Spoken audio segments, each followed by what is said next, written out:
So it is admittedly very strange for me to be up here this morning in this way, and a little bit scary too.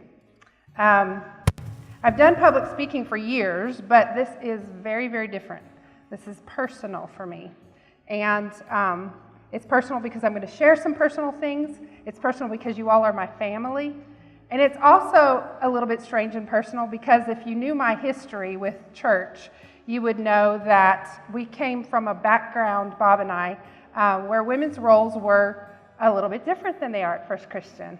And so the way this all came about for me to actually be here with you today in this way is that, as you know, Bob, long before he was on staff with Marcus here, Marcus would ask him to fill in from time to time from the pulpit, and he would preach. And I would tease Marcus, and I would say, excuse me, you know that I have the same Bible college degree that Bob does. I passed New Testament Greek. How come you've never asked me to speak? And so it started as a joke on my part, except here I am. So the joke's on me, actually, evidently. But as I said, women's roles in the church that we came from, our roots were very, very different. And I'm really proud and honored, and we're privileged to be part of a church body here at First Christian that encourages women, men, children, everybody to find their gifts and to use them, no matter what they are. And we're not limited by tradition. And so that's really cool. But I alluded to the fact that I do have a Bible degree, which I do, but I don't want you to misunderstand that I'm saying that that's what qualifies me to be standing here this morning. What qualifies me is that we have a shared humanity together. And so it could be any one of you up here saying some of the very same things that I'm going to be talking to you about because it's very common stuff we share. And so let's just get started. A few weeks ago when Marcus first asked me to talk this morning, we were kind of talking about some things in our small group, and I shared that because of my professional background in mental health and a lot of headlines, celebrity suicides, and it just seemed like over the last months we were just barraged as a society and as a community even with mental health challenges and the reminder that there's a lot of brokenness in the world. And I just took it to my small group and I said, I don't know what this even means, but I feel like God's really knocking at my heart that I'm supposed to do a little bit something more with my professional background that happens to merge my personal background. And so Marcus said, how about if when I'm gone to Haiti in July, if you get up there and you just share from your heart, and let's see what happens. So that's what we're going to do. So a lot of what I'm going to talk about this morning is possibly going to be a little bit uncomfortable for us because it's born out of some pain. It's born out of some struggle, and so they're sensitive topics. But it's kind of like a family meeting at your home that you know you need to have. It's kind of been out there on the horizon, some important stuff that you need to talk about as a family, but you put it off because it's going to feel uncomfortable, it's going to feel awkward. But when you finally do it, and you're all talking together and sharing openly and honestly, you just breathe a sigh of relief because now you're all on the same page, no secrets, it's out, we can talk about it together. And so that's kind of what I hope this morning helps us do together. So I've got a question for you. How many times in the past few months, or even the last week, when someone has said, hey, how you doing? You say, I'm fine. I'm fine. When that's not true at all. If we were all honest, I think we'd raise our hands and say, it might have happened this morning. Because that's what we do, isn't it? But why do we do that? Is it fear? Is it pride? Or is it a mixture of both maybe? Do we not want to impose? We think, oh, they don't have time to hear my stuff. So it's just easier if I just say, I'm fine. Does it make us feel like we seem weak? So we often tell these lies to each other, don't we? Instead of opening up and being honest. Or we lie to ourselves sometimes about the condition of our lives and the condition of our hearts. And the fact is, though, as we know, we are all broken, every single one of us. And we just walk around broken all the time. And the good news is, that's okay. If you've been on this earth for any time at all, you know that life is very, very hard. The world is no longer a perfect place like it was when Adam and Eve walked the earth. They were in the garden with God, and then we know what happened. They made bad choices, they sinned, and they were separated from God. And ever since then, the world has been broken. In John and you can read in your handout with me a little bit here. John 16 says, I have told you these things so that in me you may have peace. In this world you will have trouble, but take heart. I have overcome the world. So my early childhood introductions to the concept of human brokenness kind of follow a path. So stick with me because I think this is going to resonate with you. Early, I was 5 years old, and my next door neighbor, his name was Dennis. We happened to call him Dennis the Menace. That was for a reason. He was a stubborn, hard-nosed kid, and he was always getting into trouble. And I took it upon myself to think that I was his protector, guardian, corrector. And so I was always trying to get Dennis to behave and do right and all of this, and so this was constant. It was Dennis's birthday, and one of the things that he got at his birthday party was a new puppy. So needless to say, that was what the birthday party was all about. We were all playing with the puppy, and I was in love with the puppy, and we all played. Dennis didn't want to let others play with the puppy, and so he kept holding on to it tightly. His mother kept saying, you're going to hurt the puppy, you've got to share. Well, Dennis didn't want to do that, and so he was gripping the puppy so tightly at one point. His mom was trying to take him away because he was gripping him too tightly and hurting the puppy, and Dennis got mad and threw the puppy down really hard on the pavement, and we all watched it. It was like that slow motion horrible thing, and that was my first introduction to the idea that this is a broken world. Humans do things. We are broken. And the puppy went on later that week to die. And that was hard for me as a child to face that broken idea. The next kind of path that I took was, there was a girl in my elementary school who, her name was Dawn Gosson. And I was new to this school. And so I was eager to be part of the crowd. Well, the crowd teased Dawn Gosson. She was one of those kids that was a little bit different. And on the playground, the game was to run from Dawn Gosson in case you got Dawn Gosson germs. And so she would chase us all and laugh and giggle because that was the only way she could participate, was if she just went along with it. So it was this swarm of children running from Dawn all during recess to make sure they didn't get touched by Dawn in case you got Dawn Gosson germs. Well, I would go home at night and just weep because I knew in my heart that wasn't the way you treat people. And I hated that she was separated because I knew what being separated felt like. But I was so determined to be part of the group because I was new that I would do it anyway. And in fact, just a little while ago, earlier this summer, I happened to go back through that town and I visited that elementary school, and I sat in the parking lot and looked at that same playground, and I just wept because I remember what it felt like to realize that not only is the world broken, but I'm broken too. I had to face that as a pretty young child. And so we know that we all hit rough spots. We make bad choices. We face struggles. Some of the time it's because of things that we've done, choices we've made. Some of the struggles come through absolutely no fault of our own. Despite the fact that we know that we have the shared pain, that all of us struggle, most of us fail to ask for help, even when many people fail to ask for help, even when they desperately need it. I think that social media plays a part in this. You know, everybody looks shiny and perfect on social media, right? We put our best pictures on social media. We talk about our wonderful, perfect lives on social media. Also, the American way, our rugged individualism, our got-it-all-togetherism.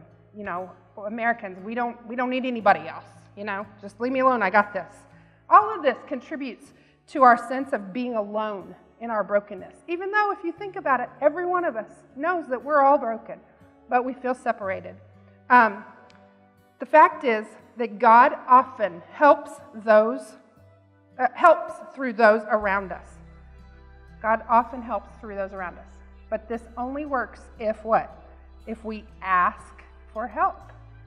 People can't read our minds. If you ask me how I'm doing and I say I'm fine, what's that leave you with? Okay, good. Have a great week. See ya. Then God can't help through you. That's the bottom line. Asking for help does not mean that you're weak. In fact, I believe that it's brave and it's strong and it's wise to ask for help when you need it. It's the courageous path to take. And you've got a quote that I love in your handout by an author named Emily Kimbrough, who says, and I think this is beautiful, remember, we all stumble, every one of us. That's why it's a comfort to go hand in hand. Ultimately, God wants us to draw closer to Him. In fact, that may be why He allows hardship in our lives, don't you think? So that we realize that we're absolutely nothing without Him, that we absolutely need Him if we're going to make it in this life. In Paul's second letter to the Corinthians, he wrote, and this is in your handout as well, "We do not want you to be uninformed, brothers and sisters, about the troubles we experienced in the province of Asia." So see, he's already starting out with a bit of honesty right there. He's opening up the truth. We're struggling, guys.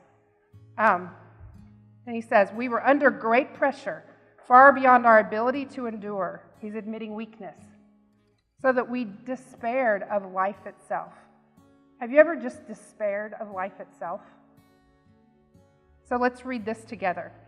Verse 9. "Indeed, we felt we had received the sentence of death, but this happened that we might not rely on ourselves, but on God who raises the dead." So that's the purpose many times for struggle, is so that we remember that He's all we've got, and He's who we need to turn to. He's delivered us from such deadly peril, Paul goes on to say, and He will deliver us again. On Him we have set our hope, that He will continue to deliver us as you help us by your prayers. Then many will give thanks on our behalf for the gracious favor granted to us in answer to the prayers of many. And later in the same book, chapter 12, "But He said to me, my grace is sufficient for you." It's all you need, my grace. "For my power is made perfect in your weakness. Therefore I will boast all the more gladly about my weaknesses, so that Christ's power may rest in me." We're being given permission to boast in our weakness. We don't have to hide it. We can stick it out on the front porch for everybody to see, because it means that God is strong because we are weak. So read this last verse with me, verse 10. "That is why, for Christ's sake, I delight in weaknesses, insults, and hardships, persecutions, and difficulties. For when I am weak, then I am strong." So the more that we lean into our brokenness and just stop striving, the more peace-filled and childlike we become in our reliance on Him. And that's where we'll find true joy. The next point I'd like to make is that dishonesty, when we tell those lies to each other, dishonesty separates, and it can even destroy. This is all in your handout. We were made for community, but Satan uses isolation, fear, and shame as tools to discourage and separate us from each other, and ultimately from God. So whenever you're feeling tempted to let that lie of "I'm fine" fly out of your mouth, that's Satan weakening you, separating you from your loved one, from your brother, from your sister, who's offering to be God's source of help through them. Satan doesn't want us to be together in community. Hebrews 10 says, "And let us consider how we may spur one another on towards love and good deeds, not giving up meeting together, as some are in the habit of doing, but encouraging one another, and all the more as you see the day approaching." When we gather together often and share openly and honestly, we can learn to trust each other and ultimately God. So I kind of think of it like this. We practice learning how to trust each other because that helps us learn how to trust God even more. Sharing our pain redeems it when God positions us to help another who suffers similarly. I'm sure if we had time today, we could all share a story where we had a season of struggle or pain in our lives, and we got past it, only to be placed right in the path of another person who was struggling with the very thing that we had learned how to work through with God's help. God puts us in the place of someone else to help them because of our unique experience. So it helps them, and it redeems that pain that we experienced. It gives it purpose, and that's an amazing experience if you've ever felt that. It can be a huge relief to take ourselves off the hook, step down from the perfection pedestal, and step aside to make room for Him to be perfection in our lives. So let's talk a little bit more about community and how important this is. This is a key element in God helping us in our brokenness. So I'll share a story of a time a few years ago. Bob and I checked something off of my personal bucket list. And some of you were around and knew about that. I have a disease that keeps my health up and down. And so I was finally in a season of good health at a time when we were in the Smokies. And we had the opportunity to climb to the top of Clingman's Dome. And that was huge for me because in the past I would not have been able to physically endure the hike up that steep incline. And so that day it was warm and there were lots of people from all over the world speaking different languages, walking at different paces, some sprinting to the top, some chugging, some struggling more than me, some struggling less than me. And each time we stopped to take a rest break, because I had to take a lot of them, watched people encouraging each other along the way, encouraging me. They didn't know me. They'd turn and say, hey, you're almost there, just a little bit longer, especially the ones that had just made it to the top and had taken time to look at the view and were coming back down. The closer we got to the top, they would encourage me and they would say, don't give up yet, you're almost there, and it's so worth it. It is awesome. And so that sense of community that we had on that hike that day was incredible. And it got me there, and I got to see it and take pictures and revel in God's glory. And that is like the epitome to me of what community is meant to me, what this body, this gathering is supposed to be for us as we struggle, as we're plodding along up that incline and going through struggle and pain. Sometimes we're not strong enough on our own. Most of the time we're not. And so God puts us in this grouping together so that we can make it. So there's a little piece in your handout. These are interesting little thoughts about community. What it provides. It provides collective wisdom. I am not smart enough to figure this life out on my own. There are people who are smarter than me in this room that I lean on, that I look to for guidance and wisdom on a regular basis. And that feeds me and grows me and I learn more. And so collective wisdom is important. Community also provides pushing our limits, just like that hike up Clingman's Dome. People kept urging me on. You know, I just didn't think I might have come to the end of what I could do. But someone would say, no, you've got a little bit more in you. You can do this. And so it pushes our limits. It provides support and belief. And I especially like the idea of belief because where I pulled this from, the author was talking about borrowed belief. This is a cool concept if you think about it. Sometimes in any given day or season of my life, I don't believe in myself enough. I don't sometimes honestly believe in God enough. So that's when, if I'm in community with you all, someone else's belief is strong, and I can borrow from them. I can borrow their belief, and they can believe enough for both of us for just a little while until I find my way to my belief again. And so that's a beautiful part of community. New ideas and borrowed motivation and accountability, and this one we know is huge. If I say, I want to walk every day 3 miles, but I don't ever tell a soul, what is it easy to do? Blow that goal off totally. But if I make myself share with a few of you, okay, now I've got to do this. Help me walk 3 miles every day. Somebody's going to call me on it. They're going to remind me of my goal and help hold me accountable. Another lie that we tell besides I'm fine is if I focus on other faults, mine seems smaller. That's really a lie. You know, sometimes it's easier. We don't want to project on ourselves. It's easier to look around and look at what some of you are doing. And the fact is, when I do that, doesn't it really just make me feel small and makes me feel worse about myself than I already do? So that's a lie that we kind of use a deflection technique on ourselves. Another lie is I'm better off keeping my junk to myself. No one wants to hear about it. You ain't got time for my stuff. Besides, if you do, you may judge me. You may even gossip about me. That's a lie. Most of us, if we're honest about all this, we are secretly relieved, aren't we, when someone is brave enough to share openly about something they're struggling with? Because it's like, oh, I'm so glad you said that. Me too. And you feel more connected to them and more free to just be yourself. So that's a lie as well that Satan uses to separate us. We lie to ourselves, and Satan lies to us and says, God can't use me. I am way too broken. Well, there are stories all throughout the Bible that show how God specializes in using broken people, isn't it? And so that's a lie. Another lie, and I'd like to go into this bit because of the fact that Marcus encouraged me to share a little bit about my professional background with mental health. A lie that in our society is told a lot is that mental illness indicates weakness or poor choices or sin. Churches sometimes struggle with this one. If someone's having a struggle with mental illness, we often think, well, maybe their faith is not strong enough. They must not be in the Word enough. And that's just not true.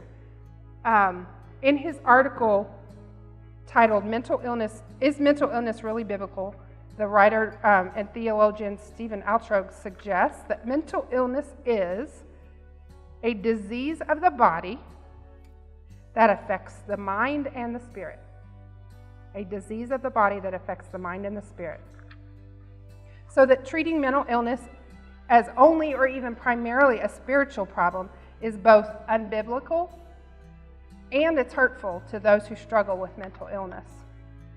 The Bible teaches that every human being is totally depraved. Every human being is totally depraved because of brokenness, because of our humanity. This means that sin has affected every part of me, including my body and my soul. To make it simple, basically, nothing works as God originally intended in our bodies, right? Why do I get colds and backaches and indigestion and infection? Why do you have migraines or heart problems or kidney stones? It's because we inhabit these bodies that have been marred permanently by the imperfection of humanity. Paul spoke to this when he said, "So we do not lose heart. Though our outer selves are wasting away, our inner self is being renewed day by day." That's in 2 Corinthians. So the outer self wasting away, he's basically saying, don't forget, our bodies sometimes don't work like they're supposed to because we're broken people. In Romans, he wrote, "For we know that the whole creation has been groaning together in the pains of childbirth until now. And not only the creation, but we ourselves, who have the first fruits of the Spirit, groan inwardly as we wait eagerly for adoption as sons, the redemption of our bodies." So, along with the rest of creation, we eagerly wait for the day when Christ returns and we receive our new, redeemed, and resurrected bodies. But until then, we're just waiting for that, right? So the side truth to that is that means until then, we're broken. Our minds and our bodies are going to struggle. Until Jesus returns, I live in a body which doesn't function as God originally intended. My brain, just like every other part of my body, is prone to illness. So, confession time. Some of you know this, but occasionally I deal with anxiety and depression severely. Years ago, early in our marriage, when Bob was in full-time ministry and we were a new couple, he had his first full-time church job, and my sense in that time was that people there expected us to just be perfect, to just do everything perfectly, have the perfect marriage and all of that. And so my response to that flawed view of our relationship with that group of people was that I became a perfectionist. I wore both of us out with my need for everything to be just so. I isolated myself from everybody around me. And I did a lot of pretending. I did a lot of, I'm fine, when people would ask me. Because I didn't trust people with my stuff. That's really why. And so, fast forward to later years, doing a lot of that early on led to a tendency to have panic attacks. Here in this building even, since a few years ago when we first started attending at First Christian, I've had panic attacks. If I have to walk into this room by myself without someone walking in here with me, I feel like, even though I know it's not true in my head, but I feel like all eyes are on me. And I begin to have tightness in my chest and shortness of breath, adrenaline surges, I get nauseated sometimes.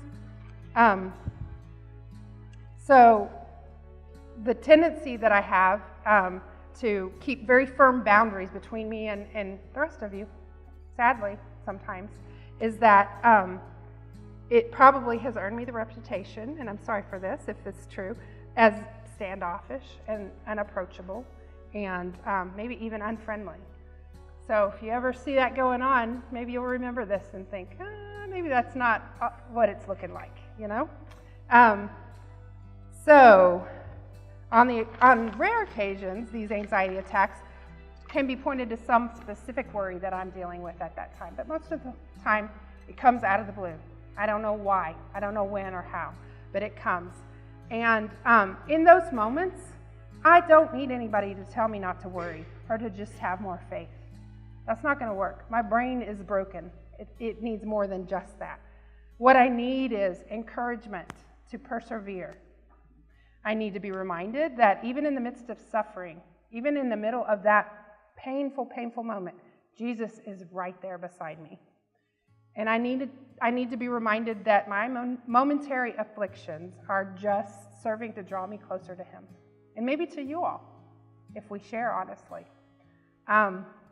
When interacting, and this is in your handout, when interacting with Christians who experience mental illness, we need to treat them as whole people, made up of both body and soul. Do they need to exercise faith in the wonderful promises of God? Absolutely. And the more we can remind each other of that, the better off we'll be. But is that all they need? No. They also need help in dealing with the physical aspects of mental illness, that diseased brain. So I would just suggest that the church can and should do more to support those who suffer with mental illness. I'm happy to say that I think here at First Christian, we're really blessed. We have a senior pastor in Marcus and many members in our body here that are trained in behavioral health care. Many of us are tuned in a unique way that I think is special to First Christian, to the needs of those around us dealing with mental health issues. But we can still do more. We can and we should do more to support those among us who are hurting, whether it's from mental health issues or any other type of suffering that we may endure. So at the end of your handout is just some things that we can kind of take out of here as our charge, our assignment for each other and ourselves. What can we do individually and collectively? Number one, just be honest. Be honest first with yourself and then with each other. If I ask you how you're doing and you're not doing fine, don't tell me you're fine. Let's take an extra minute and be honest with each other. If someone honors you with trust and shares openly with you, prove yourself trustworthy and protect their honesty with a little bit of discretion. Don't go around and share it with other people because that just hurts. Lean into your own brokenness. Embrace your imperfection. His perfection is made more evident when we just let our stuff hang out there. Put it out on the front porch.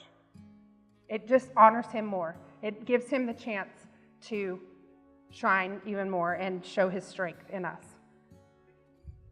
Take yourself off the hook of having to be perfect or get it all together. Just rest in His perfection and let Him worry about steering the ship. Check your own pulse regarding mental illness, stigma, and shame. If there's a little bit of you that just doesn't understand this thing and you're not sure you agree with everything I've said this morning, that's okay. Just take the time. Promise me you'll educate yourself a little bit and ask God for insight and truth so that you can understand this thing called mental illness a little bit better. If you or a loved one is struggling with any of the things we've talked about this morning, please reach out for help. Find somebody that you trust and be honest. Start the conversation. And I have already had some feedback this morning from First Service. They said, when I suggested maybe we need a peer support group gathering here, a safe place to meet on a regular basis and just share, the resounding answer was yes. When? Let's do it. So I challenge you, if you've got some ideas for how to make this thing work and get it started, I think there's time for that. We need to make room for that in our church life. The bottom point that I'd like to make and just kind of leave us all with is that be open for God's nudging about how our stories of brokenness position us to help each other. And the only way that you will know that is if you're honest with your own struggle and you share it with someone else, and then you're listening for God to tell you what next. Because somebody's going to come into your path that you are uniquely suited to support and help. And that's when that beautiful community and God healing us through each other can happen. Thanks. Let's pray. Dear Father, thank you so much for this regular rhythm in our lives, this opportunity to gather together on a weekly basis as a family and just connect with you and with each other.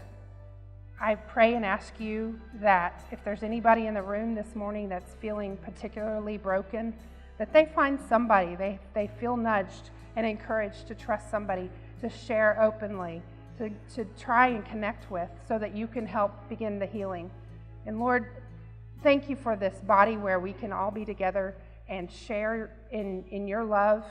And please bless us with continued growing sense of community, so that we can grow closer to you and to each other and to serve our community and the world in a more powerful way.